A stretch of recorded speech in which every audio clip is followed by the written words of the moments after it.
Hello and welcome to Rippercast, your podcast on Jack the Ripper and the Whitechapel murders. This is episode 12, The East Ender, with author John Bennett, originally released on May 7th, 2008. This is episode 12, The East Ender, John Bennett and a Photographic History of the East End. I'm Jonathan Mangus, coming to you from Topeka, Kansas. With us today is Robert McLaughlin in Edmonton, Alberta, Canada. Ali Ryder is in Charlottesville, Virginia. Mike Covell is our man in Hull. And our special guest today is John Bennett in North London. Hello, John. Hello. And can you hear me okay? Yes, we can hear you just fine. Thanks for being on today. Now, John is a photographer, researcher, and enthusiast of photographs of the East End. He is the author of the upcoming book E1, A Journey Through Whitechapel and Spitalfields, Past and Present. And Howard Brown couldn't be with us today because we were recording this on a Tuesday, and it conflicts with his schedule, but he's here in spirit. So anyway, thanks again, John, for being on the show today. And you've been at the task of photographing the East End for quite a while. When did you start taking pictures of the East End, and what sites interested you in the beginning? I started when I was 18. I'm 40 now, so we're looking at about 1985, 86. Basically, the whole reason for getting into it was because I was interested in the Whitechapel murders. That's how I got into the subject in the first place when I was about 6 or 7. And then when I was sort of old enough to be able to get on a bus and travel into central London on my own, or with a friend or whatever it was, I was able to go down there. And I had a very, very, very bad camera. And this was about 1986. And the very first place I ever took a photograph of was either Durwood Street, as it was, or Mitre Square, one of the two. I can't remember which. I still have the photographs here.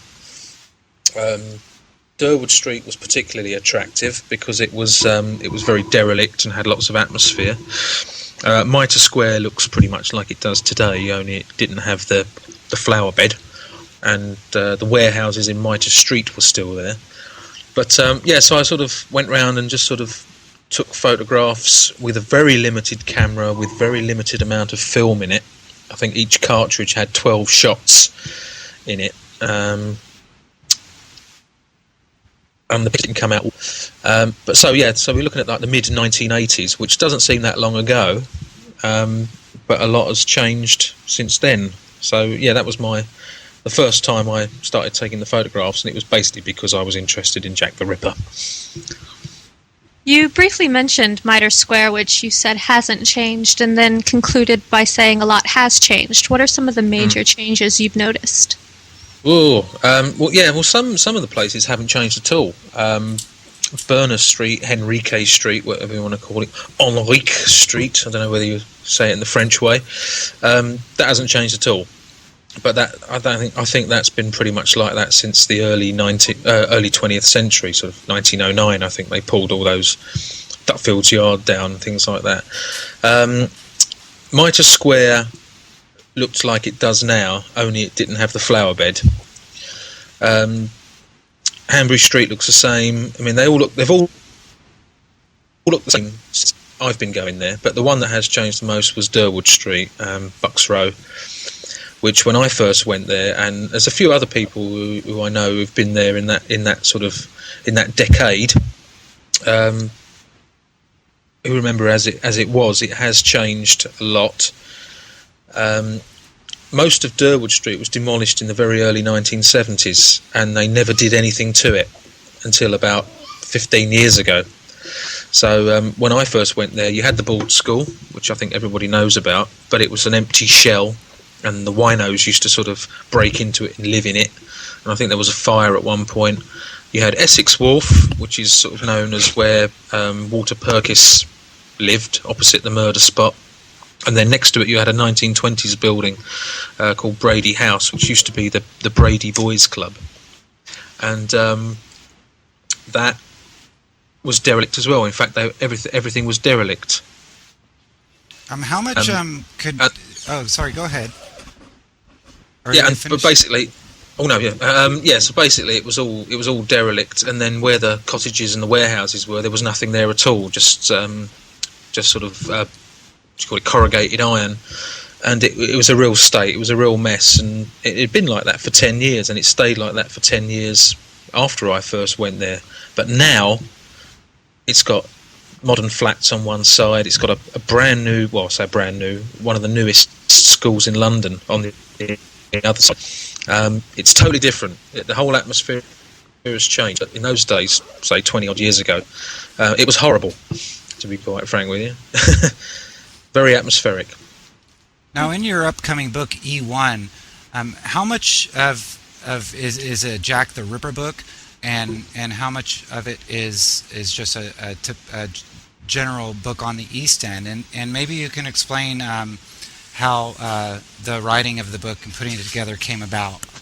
Well, yeah, I mean, it's Jack the Ripper is in it. It's not really a Ripper book. It's more to do. The clue is in the title, E1, so it's really about that postcode, that London postcode, and it's really about Whitechapel and Spitalfields. So when I first started writing something about this subject, it was about Jack the Ripper, and it was just a very naive 18-year-old paraphrasing what he'd got out of Donald Rumblow's Complete Jack the Ripper and Autumn of Terror, which were the two books I had in those days.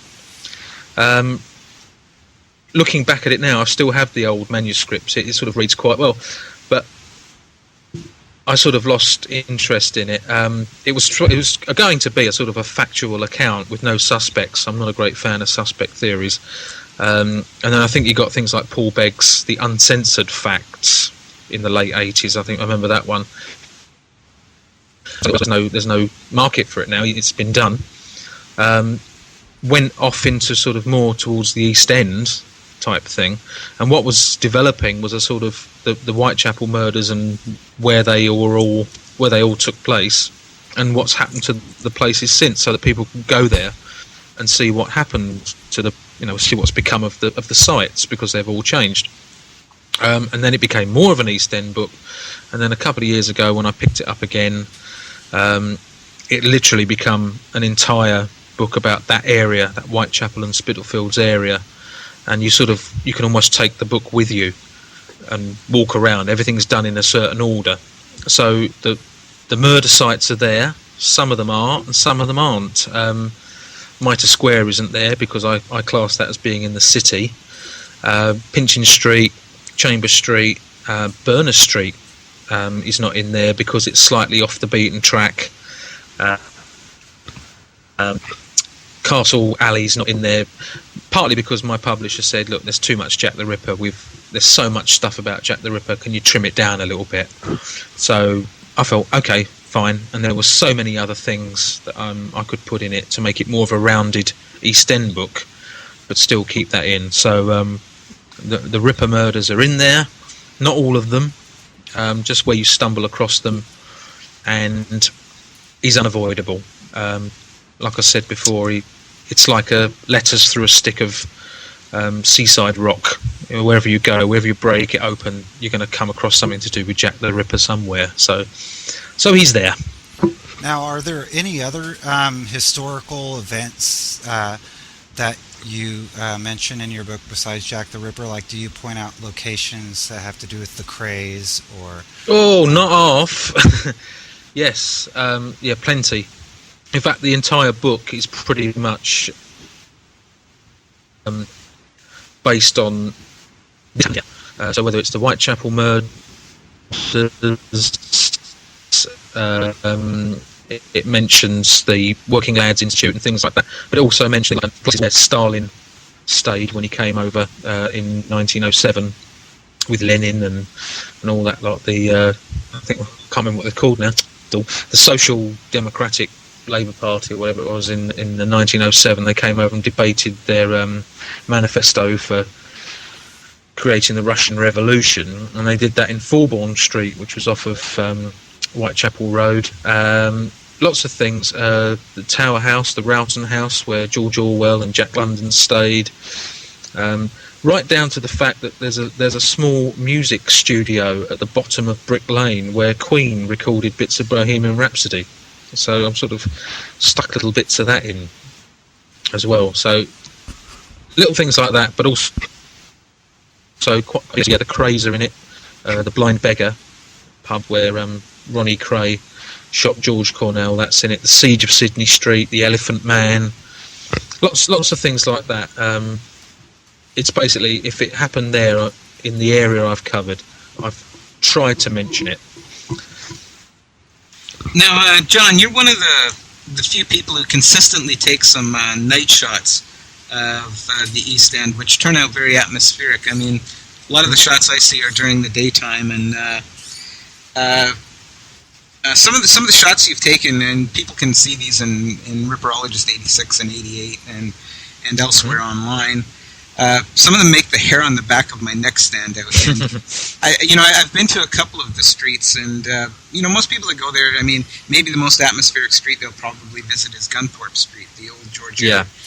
But like if you go south of Commercial Road, where Elizabeth Stride was murdered, you'll find Pynchon Street and Chamber Street and places like that are really atmospheric. Could you tell us some places that you like to go to that aren't necessarily Ripper places, but they just give you a nice sense of mood or place? There's plenty of them. Gunthorpe Street is one, especially at night. I think it takes a certain amount of pluck to go up Gunthorpe Street with a tripod and a camera that's what you think is reasonably expensive, and set it all up and take long exposure shots. I don't have a major camera, so I can do it all quite quickly, but Gunthorpe Street is one, but there are quite a lot of shots of Gunthorpe Street around, so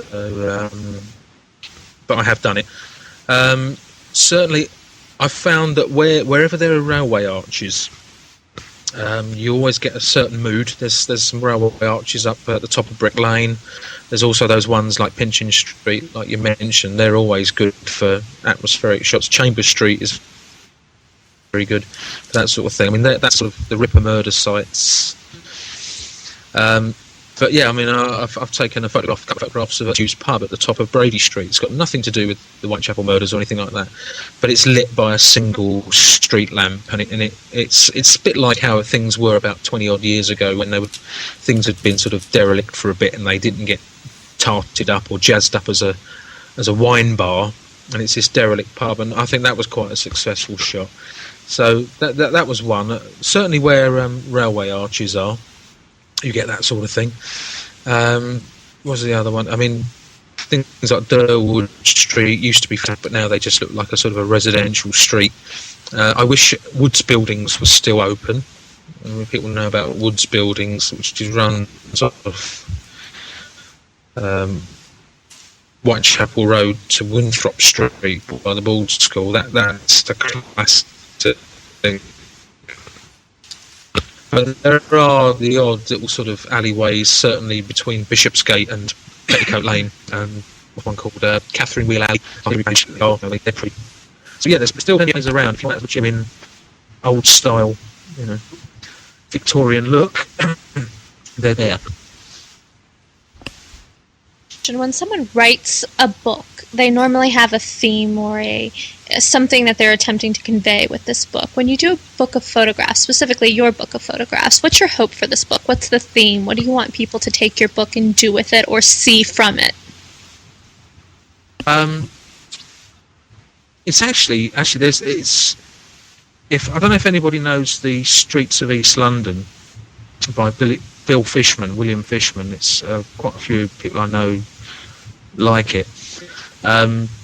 Yeah, it's a good book, and Nicholas Breach took the photos in that. Yeah, that's right, Nicholas. That was a big influence on me in my early days of being interested in the actual area, and people that now publish that book, the publishers that now publish The Streets of East London, because it was originally published by Duckworth, it's Five Leaves, and they're the people that are publishing my book. And we agreed early on that book would be a template for this. So there is plenty of information in it. So it's not just like a book of photographs, but I'm hoping that I've done quite a lot of photographs for it. Most of them are mine. I'm hoping that the two will sort of complement each other. So there's a lot to look at and a lot to read. To be honest with you, the whole idea behind it was, let's have a book. Personally, I go walking around the East End quite a lot, and in the old days I used to sort of go along the same routes. So it's almost like the old routes I used to take, starting off at the Blind Beggar and ending up at Liverpool Street Station or something like that. So literally leads you from one place to another. So there's a section which is all about the Whitechapel Road, and there's a section and things that are around it. There's a section about Brick Lane and what's around it, a section about Commercial Street and what's around it, maybe a little bit of Petticoat Lane and what's around it. So it sort of covers certain areas, but literally you could almost walk the book if you had it on you. But it obviously goes into a bit more depth than that. That was the idea behind it. Thank you. Hi, John. Hello, Mike. How often do you visit the murder sites, and do you go out with a set plan in your head of where you're going to go, or do you just sort of strike it lucky? I strike it lucky, to be honest with you. It's funny. I go down there, I get off at Liverpool Street Station, and then I walk, and I walk, and I walk, and I walk. And sometimes I'll see something and think, I'll take a photograph of that. Sometimes I just go for a walk. It's almost like I get down there sometimes and recharge the old batteries, as it were. But it's funny, Jane Coram recently got in touch with me, and she's doing an article and asked me if I had any very recent shots to the murder sites. And to be honest with you, I don't really have many shots of the murder sites, because so many other people have taken photographs of them. I tend not to take pictures of them. I go to all these other places. So I don't tend to go to them anymore. When we did the London job, which was 2 years ago, with Phil Hutchinson, Rob Clack, Natalie Seven and Monty and people like that, that was the first time I'd ever been to Pinchin Street and Chambers Street, to my shame. So, which is an eye-opener for me, because it was like, whoa, hey, this is where it happened, did it? But I tended not to focus on the murder sites after a certain amount of time, because you see the photographs of them so often, modern ones as well as old ones. So yeah, normally I look for interesting things just generally in the area. On the Casebook website, on the East End Photographs thread, you post up some pretty interesting photographs that aren't yours, that you've come across in books and stuff. And speaking of the murder sites, one of the photographs that you've posted recently was a photograph of the backside of George Yard buildings. Yeah. Can you tell us a little bit about that? Yeah. Basically, for my book, someone suggested to me, I think it might be my publisher, said, get yourself down to Toynbee Hall, which I think we all know about, Toynbee Hall in Commercial Street. They have a library, and apparently the library also has an archive, which is current, or when I first got there, which is only a few months ago, it was undergoing organisation. And I thought, see what they've got, because they do have, I was looking initially for photographs of Toynbee Hall, Host, but they also have a very small section on the East End. Now, I knew for a fact that George Yard buildings, I'm not sure how soon after the murder of Martha Tabram, but they became integrated into Toynbee Hall. They became like lodgings for the students that came from Oxford and places like that were working in the community. And they became known as Middle College, or Middle College, I think it was called. And I think on the old photographs that I've seen, certainly Stuart Evans' photograph, there's a little plaque above the arch of the entrance, and I think it says Charles Booth House. So it's called Charles Booth House, but also Middle College. And I went there with a sort of a certain idea of seeing a few old photographs of Toynbee Hall, but I knew certainly that George was part of it. Chance my arm, because you never know, there might be some photographs of George Yard buildings that hadn't been seen before. And sure enough, I think about the third or fourth photograph I pulled out was the back of George Yard Buildings, and it called it Middle College. Now, somebody in the book Toynbee Hall, the first 100 years, there is a photograph of the courtyard of Toynbee Hall, and you do see the back of George Yard Buildings, but not very clearly. As you've obviously seen the photograph, you know that it's someone standing in front of it. And Martha Tabram was murdered on the first floor landing. I'm just sort of thinking, the landing you see, the first floor landing you see, clear as day, was that where it happened. So in some ways, that could be the first actual clear photograph, certainly, of Martha Tabram's murder site. But that's how I found it. Initially with an idea of looking at Toynbee Hall, but knowing full well that hopefully that something would crop and seen before, and hey presto, it turned up. I put it on the website because I'm terrible at keeping a secret, because I was quite excited about it, and some people said to me, "Oh, why don't you keep it back for your book?" And it is going in the book if I have my way, but it'll be a much better quality picture. But I thought I'll put this up because people would like to see it, and I'm hopeless like that. I can't keep things back really. Well, one of the most interesting aspects of that photograph is that it shows that the landings of the building were exposed to the outdoors, which I don't know that any of us, or I'm sure some people had realized that, but me, I until I saw that photograph, I didn't realize that it was essentially an outdoor murder site, covered by a roof, of course. But and then if you compare that with the photograph of the boy standing on the steps leading up to the first floor landing, you can clearly see that on the other side of the fence behind him would look out to the back courtyard, I imagine. And I know that there's been representations of Tabram's murder in the past, and there's the illustration that appeared in the Police Gazette or whatever it was at the time, and it all seems people had this idea that it was in a confined space, whereas looking at your photo, it's apparent that this would have taken place outdoors, so within earshot of not only the neighboring apartments, but assuming the ones above it, several floors up, the ones below, if it was indeed an outdoor event. So. Well, looking at the photograph, it does suggest the landing. It's talking about everyone says the first floor landing, and you look at it, and the landings are outside. How much of a landing is inside those individual arches on each floor? It's hard. You mentioned the photograph of the little boy standing on what was believed to be the first floor landing of George Yard's Buildings. This was sort of investigated by Phil Hutchinson and Rob Clack for their book. His book, The East End Then and Now, or something it was called.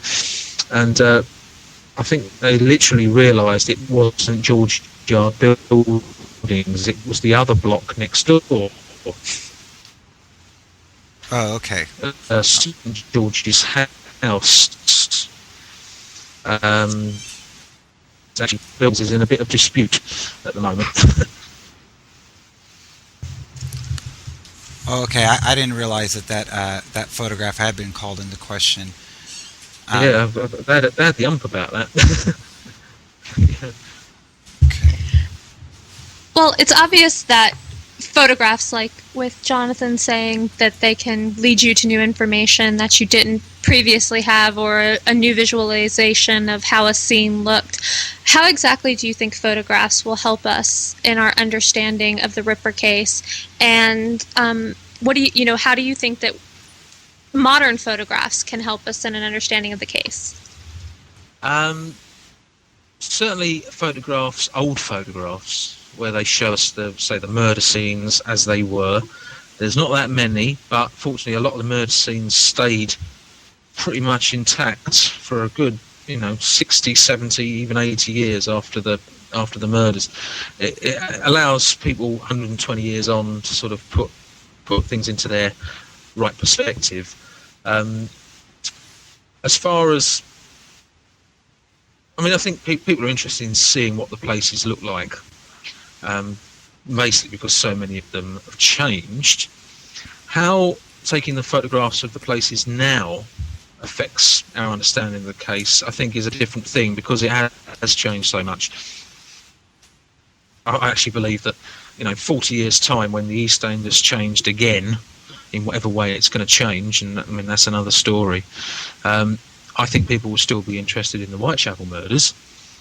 And those people, 40 years on, some people probably who haven't been born yet, will look upon the photographs that are being taken now as being like, oh, look, these really old photographs, look at these, and give them a bit of an understanding of what the place was like 40 years ago, in the same way that many of us get all sort of excited when we see a new photograph of 29 Hanbury Street or whatever it was before it was demolished, because I know that was demolished in 1970.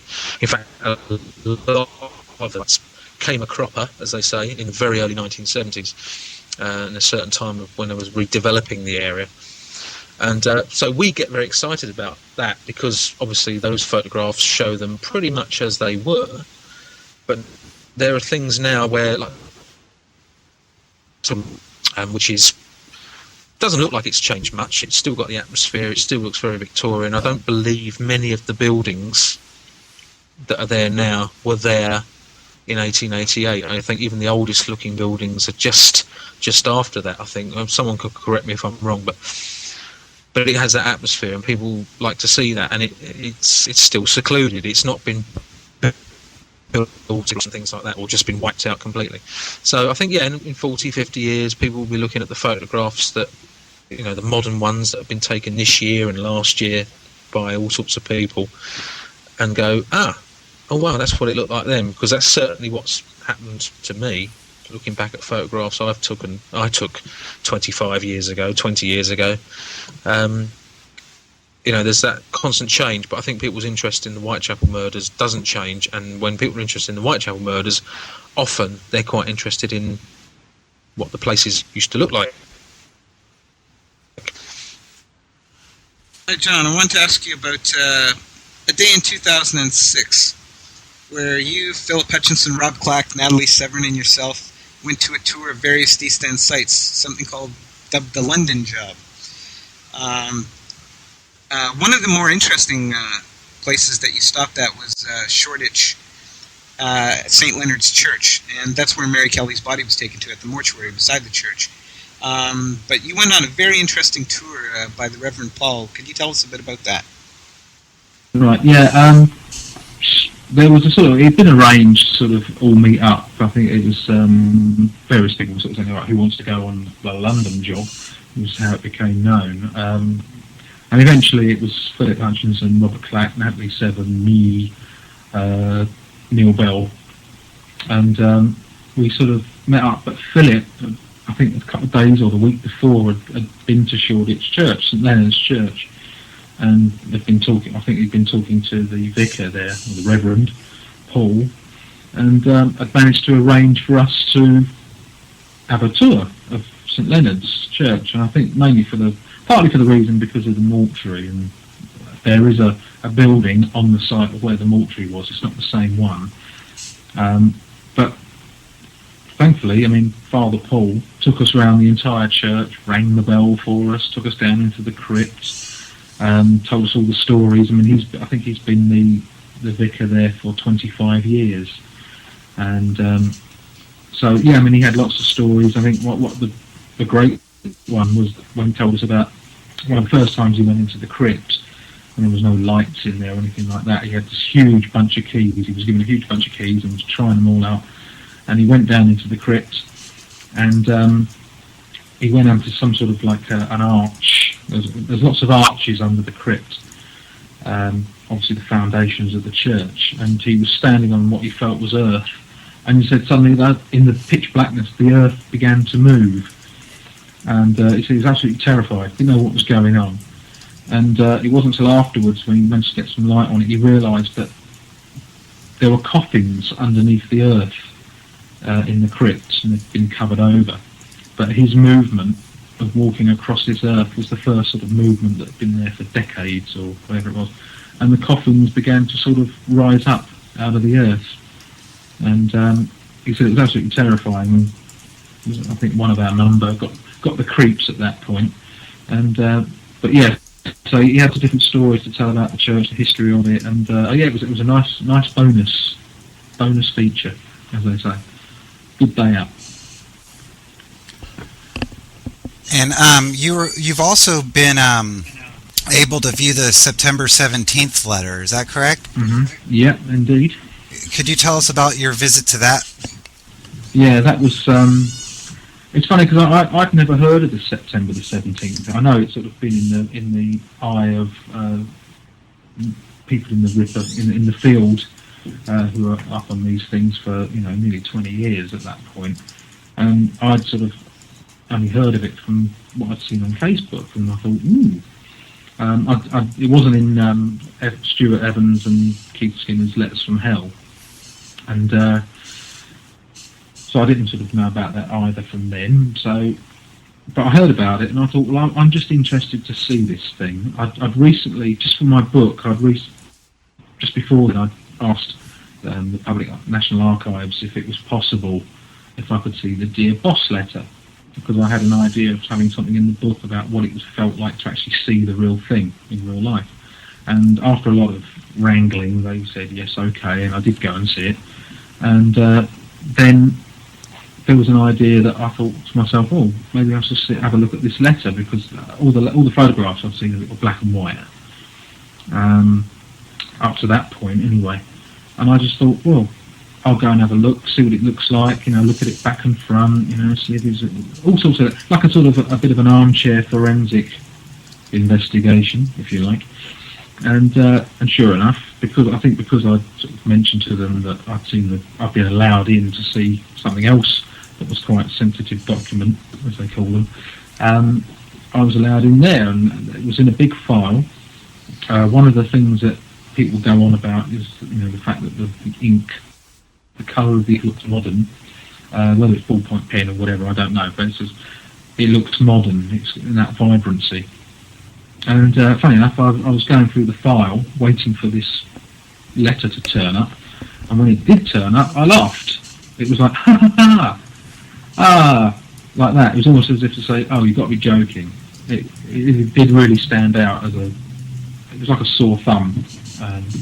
A square peg in a round hole, all these other sort of documents in black ink and royal blue ink and that, and there was this sort of really scratchy blue thing. It didn't look particularly dated, all the rest of it. So I gave it a good look over. I sort of looked at the back and saw if there was any embossing to see if it was written in a certain type of pen or whatever. But I did find out that the National Archives had punched a hole in it and sealed it in, well, not sealed it in, but put it in with a piece of string with the rest of this file.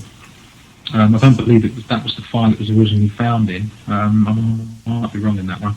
But they'd also put a number on it as well to make it look like it sort of fitted in with some other correspondence that was in the file. And suddenly it was like as if had always been there, which we all knew it hadn't been. The other photographs didn't have any serial numbers on them or anything like that. So that was a little bit controversial. It was like the National Archives had rather naughtily thought, oh no, that should go in the middle there. These other letters sound like they're talking about this one, which they weren't. They were talking about something else. And put the serial number on it. And I think it was the one before it was 103, and then there was 104. And what they'd done, I think, is they'd put an A on 103, and then put a 103B on the September 17th letter. So it was all a little bit, from that point of view anyway, it was a little bit hooky. But the whole looking at the letter and the phrasing of it, I mean, it's got everything in it from all the other famous letters, which is why I'm very, very suspicious of it. But yeah, it was quite, it generated quite a lot of argument on the boards, and I sort of got dragged into it a little bit. But it was supposed to be a very innocent, this is someone who's never seen it before, what do they think? And I came up with my conclusions in that issue of Ripper Notes, and that's how it came to be. Now, what was security like inside the room that you were viewing the letter? I mean, could you have placed something in there unobserved, or taken something out if you wished to? Well, to be honest with you, I mean, the security at the National Archives tends to happen when you go in and then when you come out. I found that on both occasions, when I saw the Dear Boss letter and that one, on the face of it, there isn't any security in the room that you're looking at it in. There are CCTV cameras, but yeah, otherwise you're left to get on with it. You go in, you tell them, you give them a bit of paper, say that's the file that you wanted. Someone disappears and they come back with this box and it's got the file in it, and they put it down on the desk for you, and they say, okay, if you need anything else, just ring the bell, and off they go. They disappear. So when I saw the Dear Boss letter, there was an elderly couple in there looking at something else in the same room. But when I saw the September 17th letter, I think I was on my own. And believe it or not, there were one or two documents in that file that were loose. They weren't tied in. One of them was a letter from the Home Secretary about something. And I thought, well, here's a letter from an ex-Home Secretary in Victoria's reign. It's quite possible I could have slipped it in my pocket or whatever. Not that I would, Getting something in, I think, well, I don't know, you probably could do. I don't know what the security was like in the old days before it moved to Q and all that. But now you swipe a card, you have transparent plastic bags, you're not allowed pencils, they search the bag when you go in. You don't take your coat with you, you get lockers to put anything unnecessary in. So security going in and security coming out certainly is tight. They look through your notebooks to make sure you've not slipped anything in the notebooks. They don't search you physically. So, I mean, I'm sure if someone was canny enough these days, they could slip something in or they could slip something out again. But, I mean, that's not tempting fate. That's not me being provocative. But it's a possibility. But that doesn't necessarily mean that's what happened with the 17th of September letter. Personally, I communicated with Peter McClelland, and he told me exactly what he's told everybody else about the way he discovered the letter. So I'm not sort of provoking anything there, but yeah, you probably could get the odd thing in. But security in and out is tight. But once you're in there, you're on your own, really.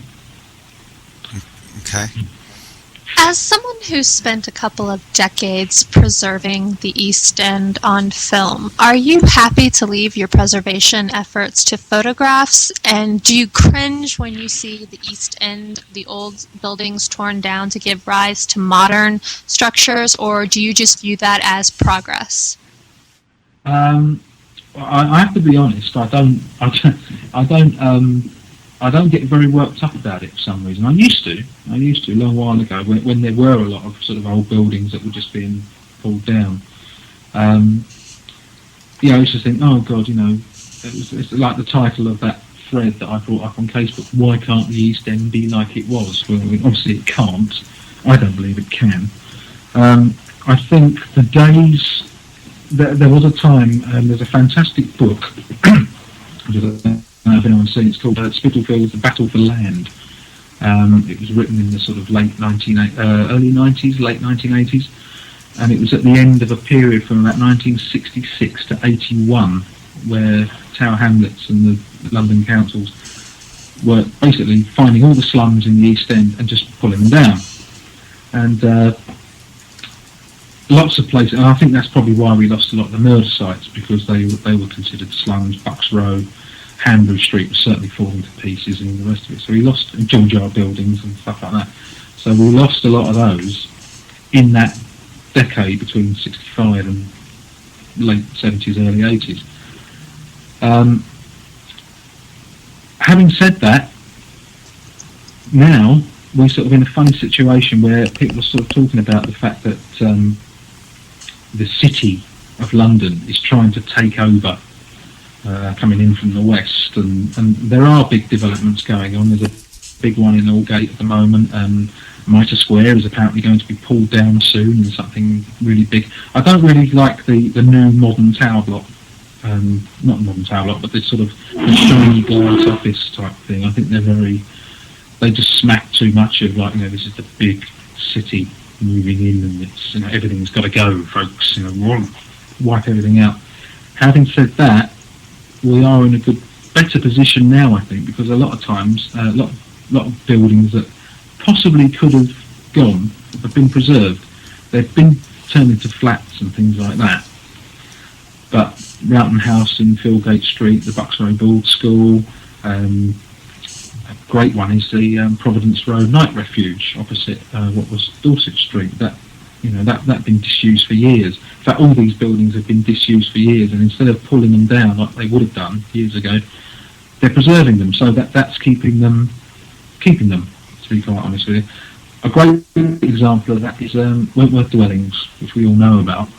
That was condemned for demolition in 1965, and it took them 14 years, 15 or 16 years to clear the buildings.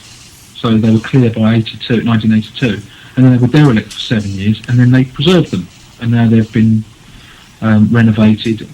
Now they're still there. Probably if that had happened, if they'd have been pulled down 30 years ago, that would have been it. But so we've still got Wentworth Dwellings, for example. So the upshot of this is, I don't get too worried about it because, like Ali, like you say, it's sort of progress.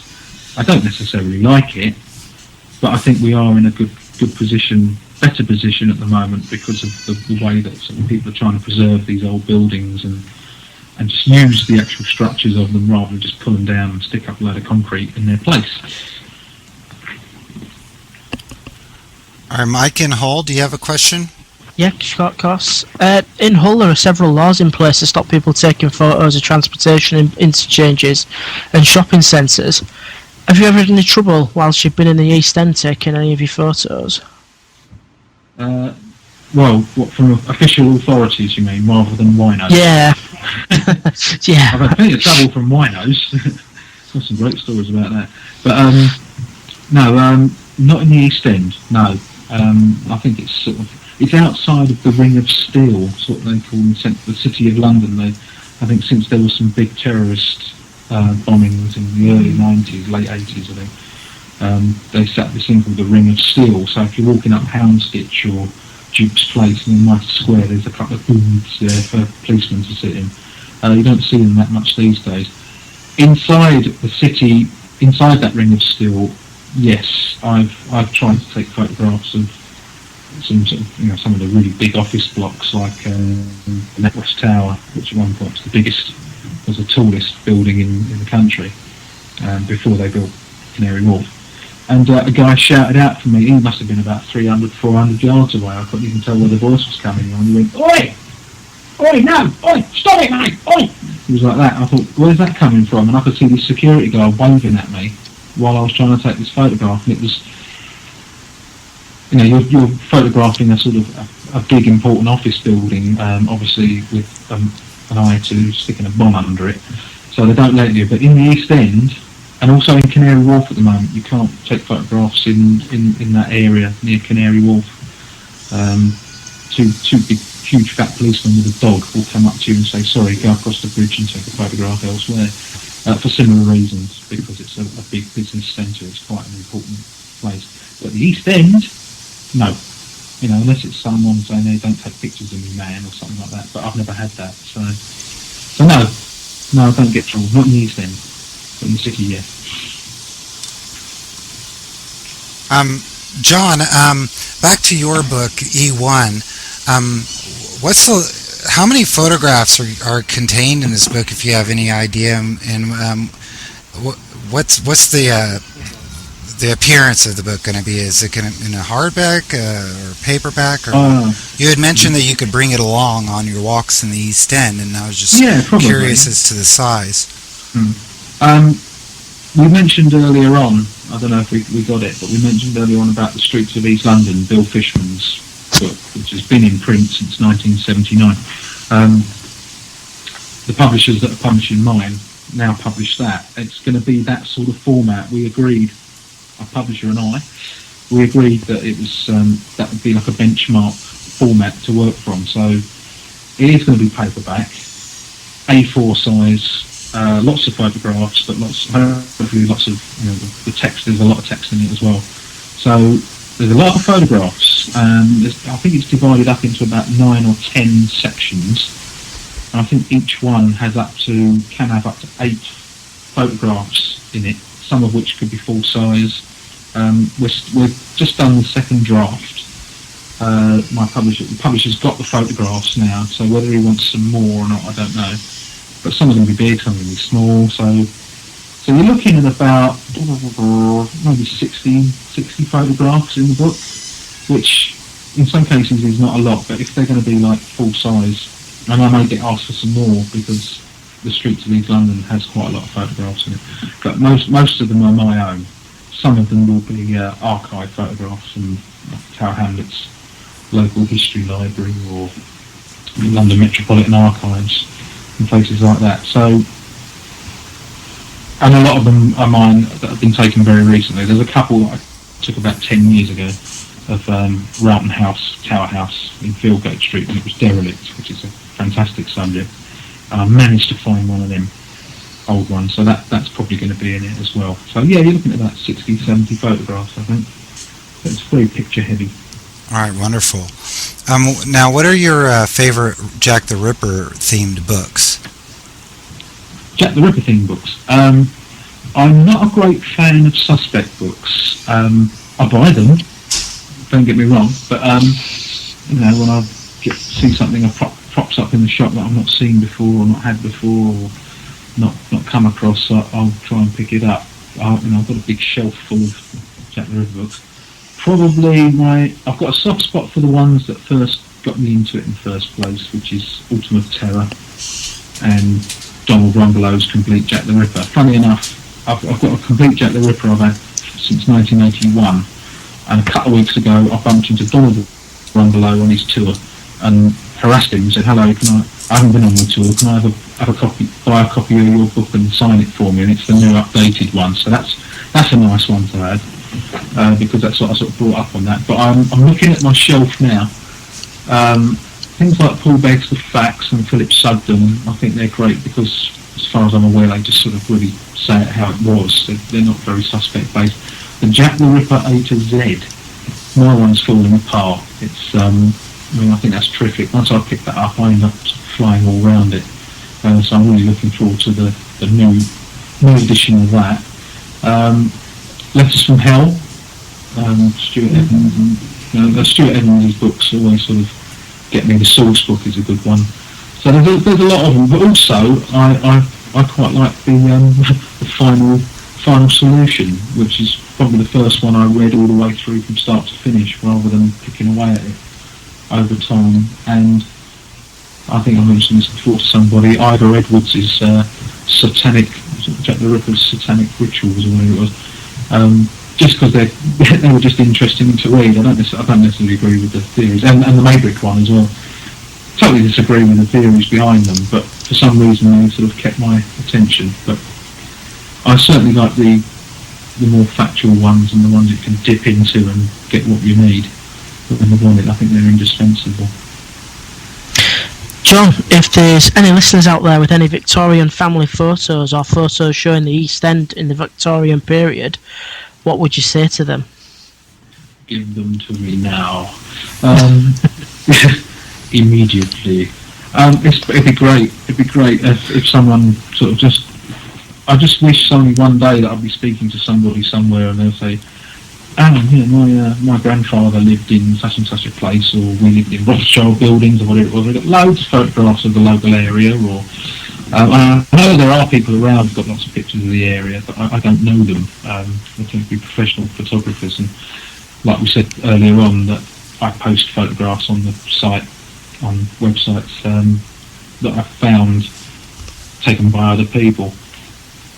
They're great. I love that sort of thing, but I don't really have a lot of connections in that sort of field, in the historical field, or I know certain people who've lived in the area for a while or used to live in there, but not enough get those sort of photographs. And to be honest with you, if somebody suddenly came out and said, look, I've got a couple of photographs, that, I think we're sort of hinting at like the Whitby collection that was in Phil Nott's book. Brilliant. I mean, that's just like manna from heaven, really. It's for someone just to pop up and say, look, my uncle or whoever it was got a load of photographs. Want to have a look? Yes, please. No argument there. So, yeah, I'd love it if someone did. And if anyone out there is listening, send them over. I mean, yeah, I second that. Philip was very lucky to get those photographs that he included in his book. So if anyone out there has any photographs hiding in their attic, it's John Bennett's turn to get those. To get that. Although the pictures you have been putting up on the Casebook website, a lot of us haven't seen before. So even the ones that are previously published in some of these books, some of the older books, they're all new to us. So we appreciate you contributing those. Well, a lot of the ones that I get interested in when I find them are ones that aren't actually from that long ago. I mentioned earlier on about this sort of period in the 60s and 70s when they were just pulling down slums. That's when we lost places like a lot of murder sites. We lost the Rothschild buildings, Brady Street dwellings, all these sort of big imposing Victorian buildings that are quite important in the history of the area. And yet they were still there, within my lifetime, within our lifetime. If I'd have gone down to the East End 3 years earlier, I would have seen such and such a building and things like that. And the photographs that I enjoy looking at are the ones where you literally see the last legs of these old sort of Victorian buildings or streets or whatever it is, even if the buildings are gone, like Lolesworth Street and Floor Street and Flower and Dean Street, even if the buildings aren't there, that's what they were like until about 1982 or something like that. It's a transitional period, and you don't see that very often, so I get quite excited when I see these sort of things. We see a lot of the Victorian stuff, and some things repeat themselves quite often, but these ones are quite rare to find, and when you do find them, it's quite interesting to see it, because it's like the old world in the modern. It's just as they're about to leave us. So I'm a big fan of those ones. Well, all right, we've reached about an hour, and we want to thank you, John Bennett, for being on the show today. Thank you. We had some audio problems the first half, but they improved immensely once Robert McLaughlin dropped off, so I'll keep that in mind for next Sunday. Now, look for John Bennett's book, E1, A Journey Through Whitechapel and Spitalfields Past and Present. That's scheduled for release in November by Five Leaves Publishing. And we want to thank you again for being on the show and for sharing your many photographs on the Casebook website, and we all look forward to your book coming out. Thank you very much.